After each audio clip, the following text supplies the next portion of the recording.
శివ ముక్కోటి సందర్భంగా నరసరావుపేట సత్తెనపల్లి రోడ్లో వేంచేసి ఉన్న శ్రీ గంగా పార్వతి సమేత రామలింగేశ్వర స్వామి వారి దేవస్థానంలో ప్రత్యేక పూజలు నిర్వహించారు.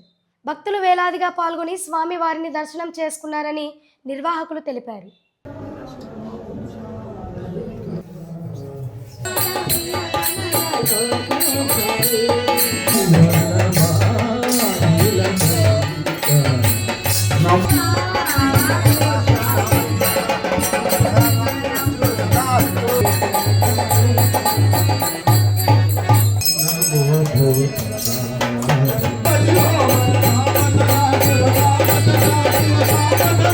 కుప్పరావురు గుళ్ళల్లో వేంచేసి ఉన్న గంగా పార్వతీ సమేత రామలింగేశ్వర స్వామి వారి దేవస్థానంలో ఈరోజు ముక్కోటి ఏకాదశి సందర్భంగా ఆరుద్రోత్సవం కార్యక్రమం జరుగుతుంది.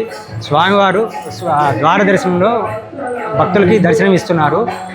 అలాగే స్వామివారికి మహాన్యాసపూర్వక ఏకాదశి రుద్రాభిషేకం, అమ్మవారి కుంకుమ పూజలు జరుపుకుంటున్నాము.